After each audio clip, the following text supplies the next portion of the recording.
Hi, it's me, Dr. KT, and welcome to ODDDUCKSCIENCE. And if you're here, it's because you want to know what myth was created and based in science that we're still seeing the effects of today.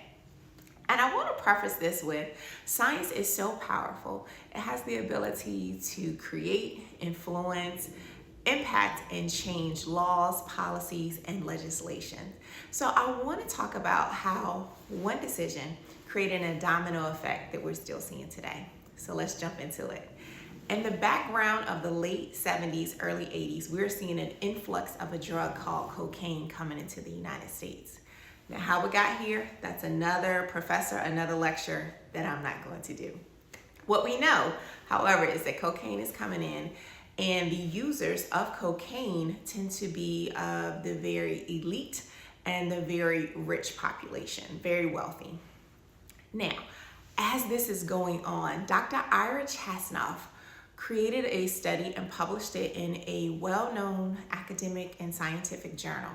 And it stated that he oversaw 23 women who used cocaine throughout their pregnancy, and he discovered there were two preliminary findings.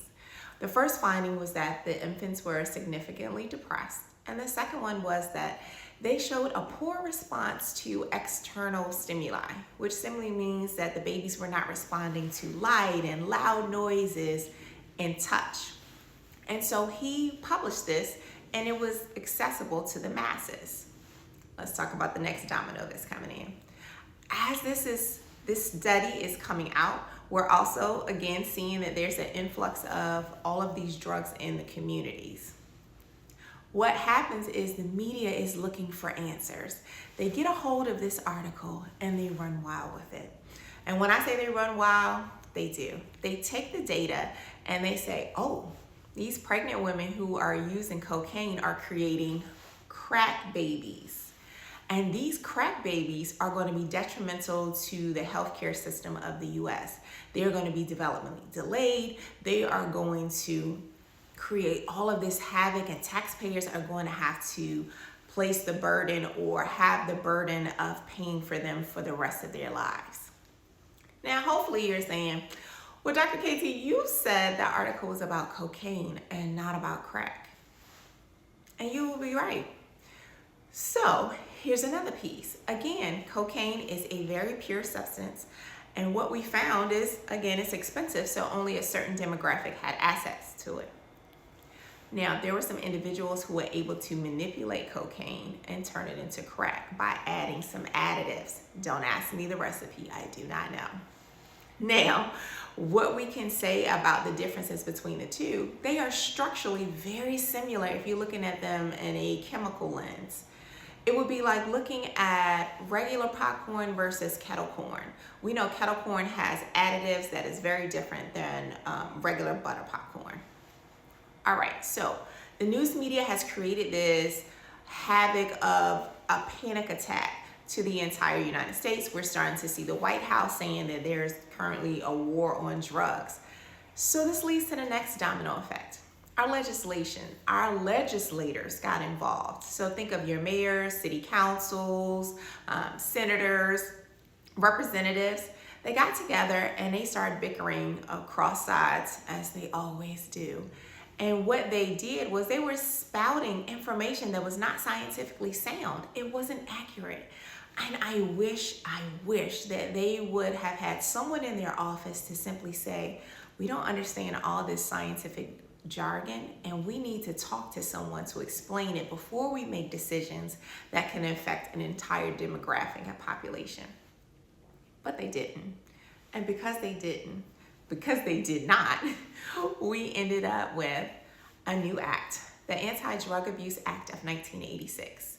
And it is what created mandatory minimums. Let's take a breath for that.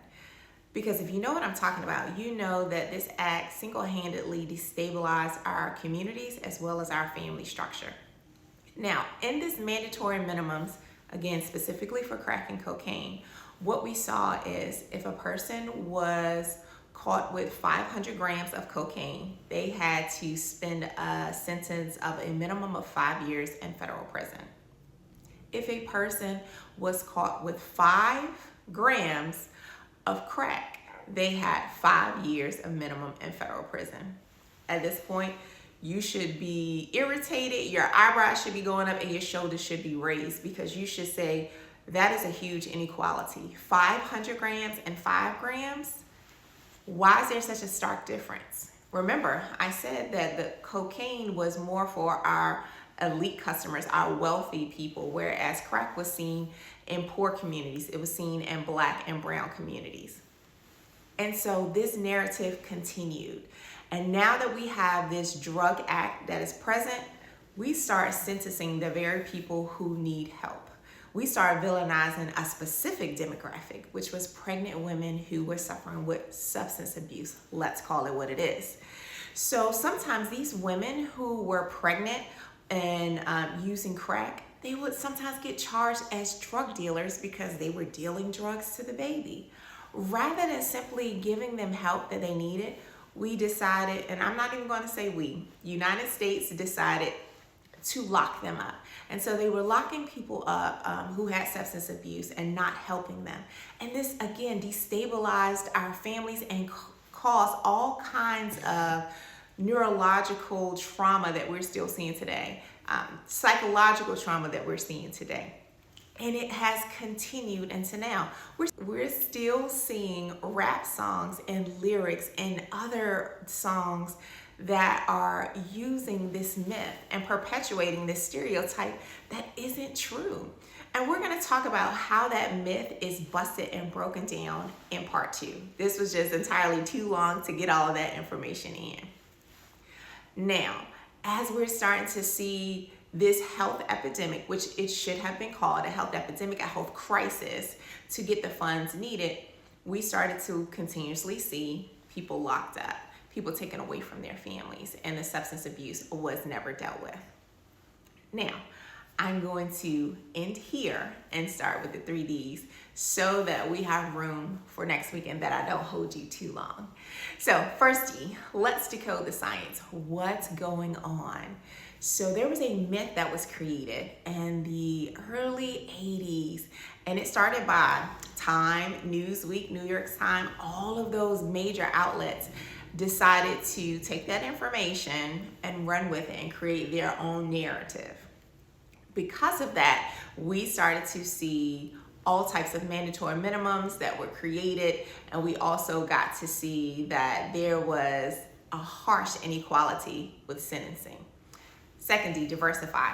How does this affect me and my community? We're still seeing the effects today.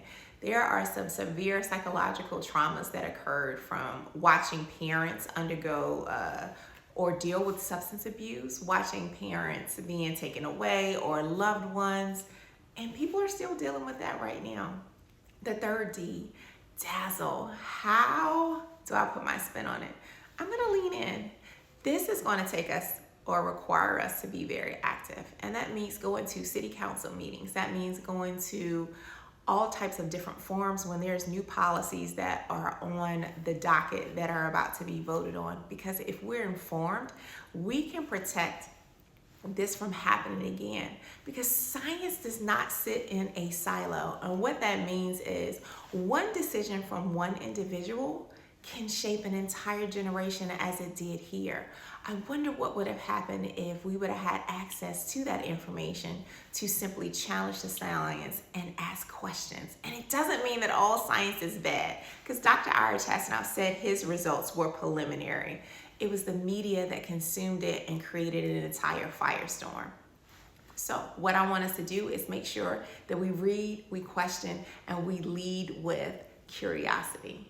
I hope that you learned something today. And remember, science is accessible to everyone. Have a glorious day, and I'll see you for part 2.